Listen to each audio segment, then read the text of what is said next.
మన ప్రధానంగా చూసుకుంటే పేపర్లలో ఒక శీర్షిక అయితే ఒక వార్త అయితే ప్రచురితమైంది. అదేంటంటే కేటీఆర్ గారు మాట్లాడుతూ ఏదైతే కాంగ్రెస్ సర్పంచులారా ఖబర్దార్ అంటూ కూడా ఒక కామెంట్ చేసిండు. ఇప్పుడు కొంతమంది కాంగ్రెస్ వాళ్ళు సర్పంచ్లు అయ్యారు కొత్తగా. ఇక వాళ్ళ ఎగురుడు మామూలుగా ఉన్నది. కొత్తగా రేబాన్ కళ్ళద్దాలు పెట్టుడు, కొత్తగా కడక్ అంగి చేసుడు. ఏయ్ ఎమ్మెల్యే మావాడే మీకు ఎరికేనా? గట్లనే వీడు కూడా హౌలగాడు. సో దాని మీద ఏంటంటే సర్పంచులు బెదిరిస్తున్నారా? ఏ రకంగా మాట్లాడుతున్నాడు కేటీఆర్? ఇప్పుడు సర్పంచులు బెదిరించారు కదా, సర్పంచులు ఏం చేస్తారు చెప్పండి? సర్పంచులు ఊళ్ళో ఏమైనా బీఆర్ఎస్ పార్టీ నాయకులు బెదిరించారా, లేకపోతే ఏమన్నా వార్డు మెంబర్లు కాంగ్రెస్ పార్టీ తీసుకుని వాళ్ళకి ఏం సంబంధం? వాస్తవం చెప్పాలంటే మీరు నిధులు ఇవ్వలే, ఆనాడు మీరు నిధులు ఇవ్వలే కాబట్టి సర్పంచులు ప్రశ్నించవచ్చు. ఈ పాపాలకి ఘోరాలకు కారణం వాళ్ళు, మేము వచ్చిన తర్వాత ఇది చేస్తున్నాం చెప్పు ఉండొచ్చు కాక. మా సర్పంచ్ బెదిరిస్తారు, వాళ్ళ సర్పంచ్ ఏం చెప్తున్నాడు?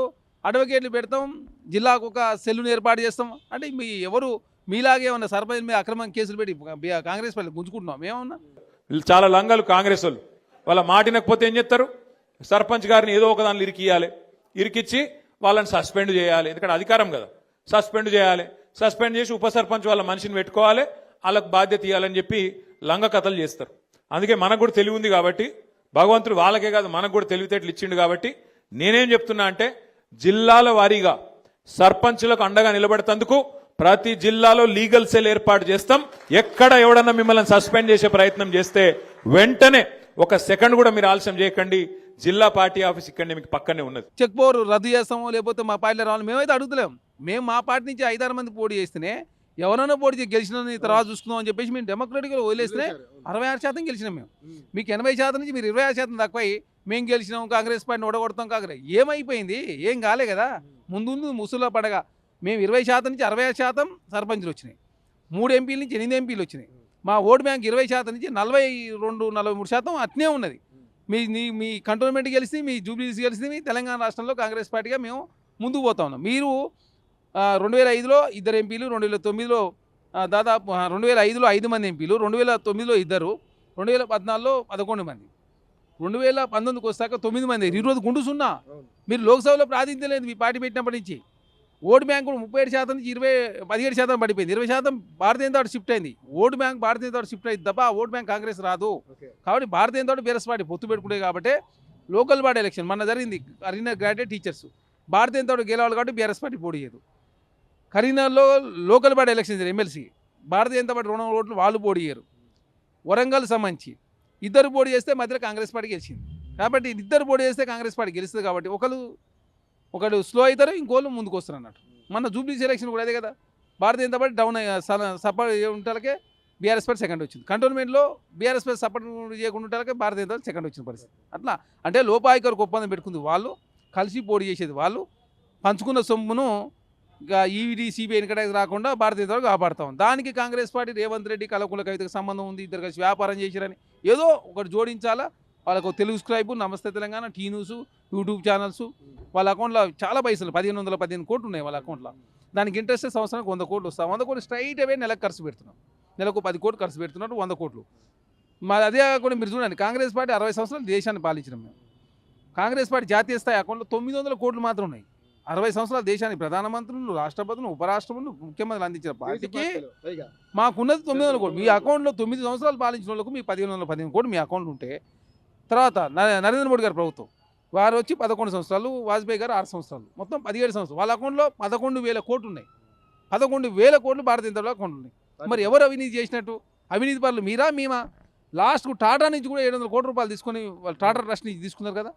నరేంద్ర మోడీ గారు రాముడి పేరు మీద రాజకీయం చేసుడు, గాంధీ పేరు తీసేసి రాముడి పేరు, భక్తుడి పేరు తొలగించాలని దేవుడు ఎప్పుడు కోరుకోడు. భక్తుల పేరును దేవుడు ఎప్పుడు తొలగించాడు. భక్తుల కోసం త్యాగం చేయడానికి దేవుడు సిద్ధంగా ఉంటాడు. భక్తుల కోరికలు తీర్చేవాడు దేవుడు. కానీ భక్తుల పేరు తీసేసి రాముడి పేరు పెట్టమని చెప్పి దేవుడు కోరుకోడు. భారతీయ జనతా పార్టీ అయితే రాముడి పేరు మీద రాజకీయం చేసే ప్రయత్నం, రాముడి పేరు మీద ఓట్లు శ్రీరామనడం తప్పంటారా? మేము తప్పంటలేము. దేవుడు ఎప్పుడు భక్తుల కోసం త్యాగాలు చేస్తాడు. ఆయన పేరు తీసేసి నా పేరు పెట్టమన్నాడు. నా ప్లేస్లో భక్తుల పేరు పెట్టని చెప్తాడు కదా. ఇంకో పథకాన్ని పెట్టండి. ఎవరు వద్దన్నారు? చనిపోయేటప్పుడు గాంధీ గారు కూడా ఓ రామా అని చనిపోతాడు. రామభక్తుడు ఆయన. అట్లాంటి మహోన్నత వ్యక్తి, దేశ స్వాతంత్రం కోసం పనిచేసిన వ్యక్తి మీరు రాముడి పేరు తీసేసి అనవసరం రాజకీయం చేస్తుంది అంటే, రాముడు అంటే చర్చ జరుగుతుంది కాబట్టి ఆ ఇష్యూ డైవర్ట్ చేయాలి.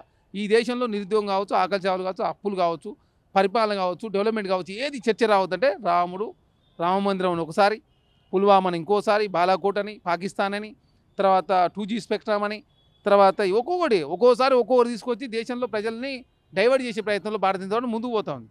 ఇక ఏం చేస్తాం, దేశంలో జీడిపి పతనం అవుతుంది, రూపాయి పతనం అవుతుంది.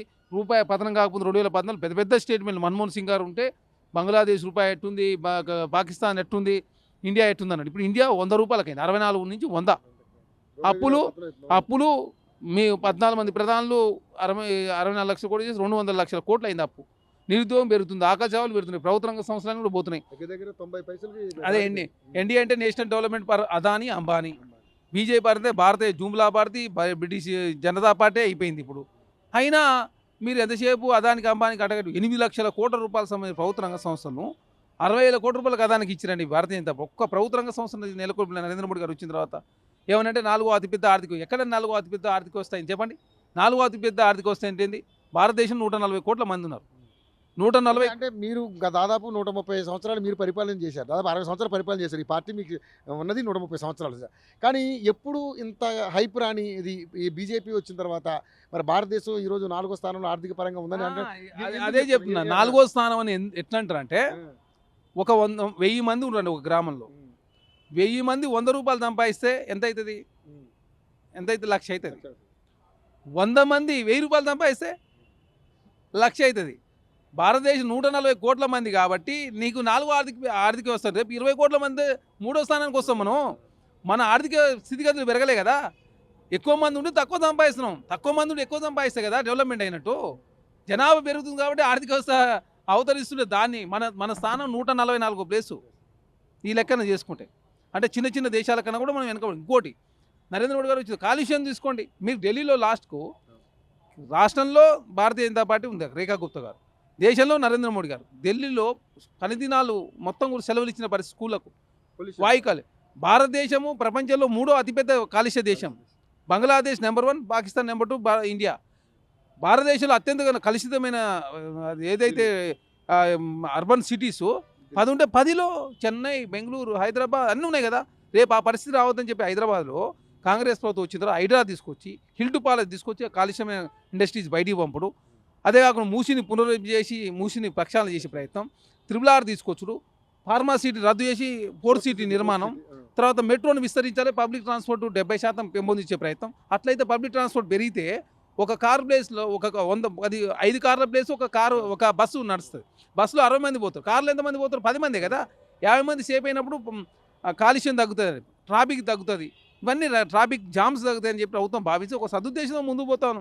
ఎక్స్ప్రెస్ హైవేలు, డ్రై పోర్టుల నిర్మాణం, అక్కడి నుంచి కృష్ణా పోర్టు నుంచో లేకపోతే ఎక్కడి నుంచో కాంచి అది పోర్టుకు సంబంధించిన లింక్ పెంచుకునే ప్రయత్నం రకరకాలుగా. కాంగ్రెస్ పార్టీ ఏంటంటే తెలంగాణ రాష్ట్ర డెవలప్మెంట్ ఓరియంటెడ్లో తెలంగాణ కాంగ్రెస్ ప్రభుత్వం ముందుకు పోతాం. 9 సంవత్సరాల కాలంలో కేసీఆర్ గారు చేసింది అవినీతి, అప్పులు, తర్వాత అస్తిత్వాన్ని కోల్పోయేది చేసిండు. ఓన్లీ రాయికి మాత్రం చేసిండు కాబట్టి తెలంగాణ దివాలా తీసింది.